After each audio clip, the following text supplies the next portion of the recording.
O presidente angolano recebeu 2 avisos dos Estados Unidos da América e 1 aviso da Rússia. Quais são esses avisos, esses conselhos ou estas advertências? É para levarmos a sério? Quais são os fundamentos desses avisos? Será que esses avisos não passam de manobras políticas? E o mais importante, quais são as implicâncias, as implicações destes avisos? Principalmente dos avisos provenientes dos Estados Unidos da América em relação à atenção que a Angola tem de ter com a China.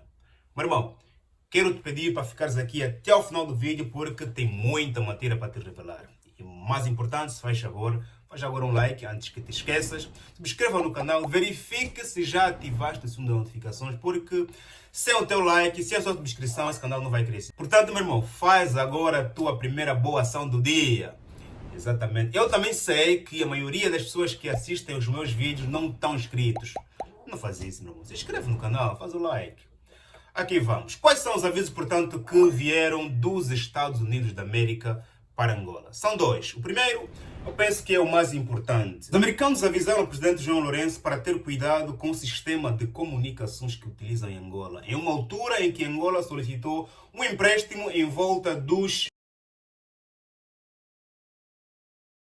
para o apoio no setor da internet, das comunicações, telecomunicações, banda larga, se assim preferires. Uma altura também em que a Rússia esteve em Angola e avisou o presidente João Lourenço para ter cuidado com os americanos porque lhe podem abandonar a qualquer momento. Ou seja, os americanos sabem que o governo angolano vai manter contactos frequentes por via telefone, por e-mail, por várias formas com o governo russo. Logo, os americanos não querem ser ouvidos, não querem ser rastreados. Americanos estes que são também, segundo especialistas, o país com o maior sistema de espionagem internacional. Mas eles não querem ser ouvidos.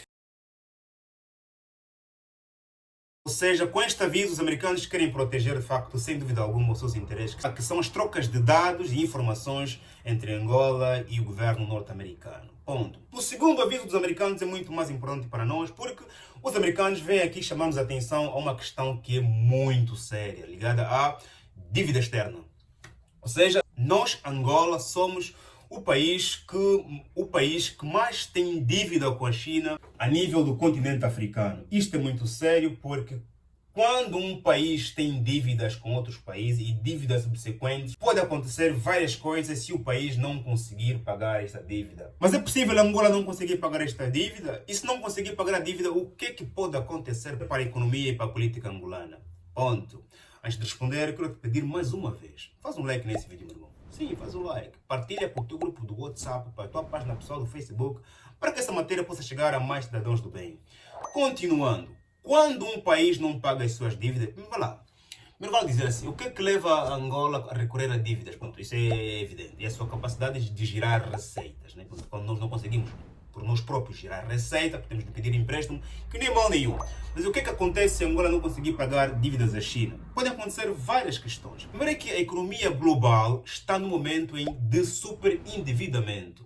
A América está a quase atingir o pico da sua dívida externa. O Japão acaba por ser o país mais endividado ao nível do mundo, também com a China. A própria América também tem dívidas com a China, com a Europa também, claramente também tem dívida interna. Ponto. Mas quando um país não paga dívidas, aqui primeiro pode ocorrer aquilo que se chama de crise sistêmica, ou seja, eu sou um país, tenho dívida, peço empréstimo a ti, tu também depois chegas a uma altura em que precisas de dinheiro de volta, eu não te consigo pagar, porque também estou quase em bancarrota.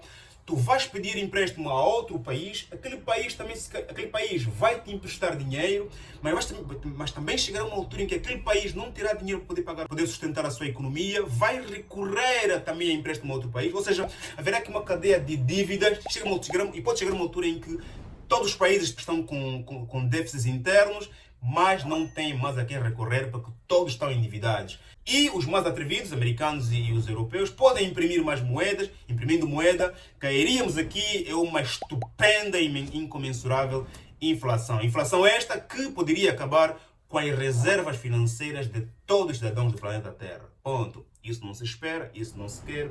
Logo, mas o que é que pode acontecer se Angola não conseguir pagar dívidas à China? Ponto. Explicando. Angola pode passar a ser visto como sendo um país, um caloteiro, né, que não paga dívida, né? Portanto, aí Estou aqui a usar a expressão mais básica, ou seja, desta forma ser excluído no sistema de empréstimos bancários em outros países. Ou seja, ninguém mais lhe poderá emprestar dinheiro porque não paga dívidas. Ponto. Como se fosse um caloteiro, né?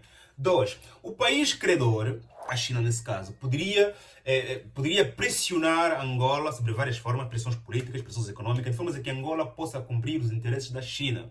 Não queres me pagar a dívida? Então faça isso. Faça isso. Pressões externas são muito perigosas para países como o nosso, que têm imensas riquezas para poderem hipotecar, e também uma altura em que estamos a correr para uma desglobalização da economia. Esse tema aqui, se calhar, eu vou falar no próximo vídeo. Mas voltando ao tema das questões viradas à falta de pagamento à China. Angola pode recorrer a créditos em outros países para poder pagar a dívida da China. E quando você recorre a crédito para pagar crédito, você está a duplicar o teu crédito. Você está a duplicar a tua dívida. E estás a criar condições para uma crise sistêmica a nível global. Não se aconselha, mas pode ser o caminho. Por outra via, a China pode também congelar, capturar os ativos de Angola espalhados por todo o mundo. O governo angolano, penso eu, deve ter investimentos na Europa, na América, deve ter reservas várias, Angola tem poucas riquezas internamente, tem ativos internamente, e a China pode congelar os ativos angolanos, ou então propor que a dívida seja paga por meio de exploração de terras, coisas que o presidente atual, João Lourenço, disse que estamos proibidos de receber créditos por meio de contratos de exploração de terras. Faz muito bem, boas, mas não pagando as dívidas, esta poderá ser uma das consequências. Qual é, no entanto, o aviso do governo russo para o governo angolano? Sobre esta matéria já falei em um dos vídeos aqui no canal. O governo russo aconselhou o governo angolano a ter cuidado com as relações que tem com os americanos, porque dizem eles, os russos, que os americanos podem abandonar Angola no momento em que Angola mais precisar. Quando eles dizem isso é porque, de facto, eles, os russos, podem colocar Angola em uma situação de necessidade de apoio externo. E, chegando nesse momento, os americanos poderão também estar condicionados a não poder ajudar. Claramente, assim, Angola ver-se perdida neste jogo sujo da geopolítica. Mas, assim como os americanos têm medo que as suas conversas, os seus dados possam ser espionados, vistos ou ouvidos pelos russos, também os russos têm medo que os seus dados, as suas conversas sejam desviadas, sejam ouvidas, sejam passadas pelos americanos. Ou seja, esses avisos dos dois lados visam os interesses deles próprios. Mas cabe a nós, enquanto Angola, estarmos muito atentos em relação ao conselho dos americanos virado à dívida externa, porque é muito alta.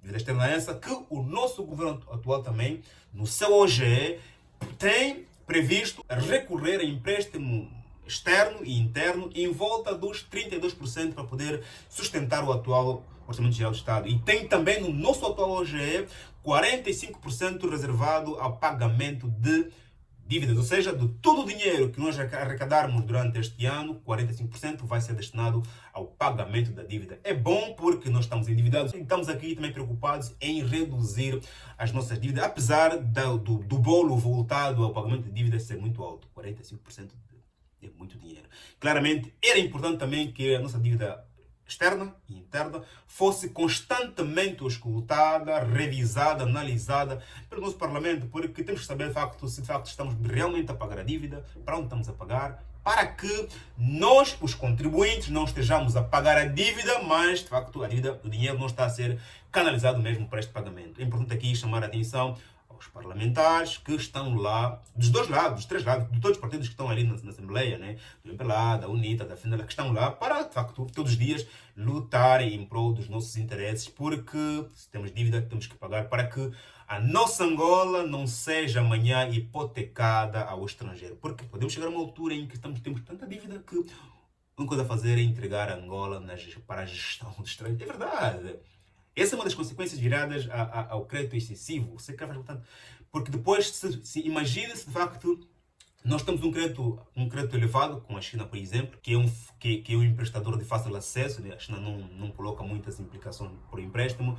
Chegamos a uma altura em que nós temos uma dívida acima dos 300% do nosso OGE, por exemplo, e surge na economia global mais uma crise. As crises tendem a desgastar os cofres dos governos. Se um país está em crise, se um país está em dívida extrema, como está agora a América, como está agora o Japão, como está agora Angola perante a China, e surge uma crise econômica global, claramente caímos no poço. Caindo no poço, a China pode entrar aqui com ferramentas de chantagem, de pressões, mas a própria pressão interna, que sai mesmo dos angolanos, porque verão que, de facto, o governo não estará a cumprir com os seus projetos, como, por exemplo, pagar salário, reabilitação de infraestruturas e muito mais. O governo não estará a responder com o seu papel de gerir a coisa pública. Claramente, o governo pode ver-se obrigado a enfrentar uma pressão externa para pagarem a dívida, ou então chantagens também, e uma pressão interna com base nos seus próprios cidadãos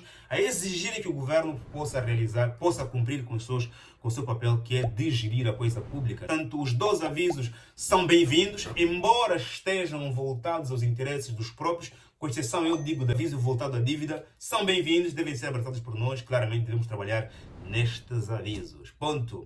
Apesar de que conselhos que nós não pedimos não são muito bem-vindos, mas nós temos de ter ouvidos para ouvir, mesmo inclusive os conselhos que nós não pedimos, porque dentro desses conselhos poderão ter algumas frases que nos interessam. Família, para não alongar o vídeo, vou parar por aqui. Faz um like neste vídeo, subscreva no canal, visite o meu site kanumba.com, siga-me no Instagram, Flair Fosse Moda. Tamo juntos, que Deus nos abençoe e até o próximo vídeo. Amém.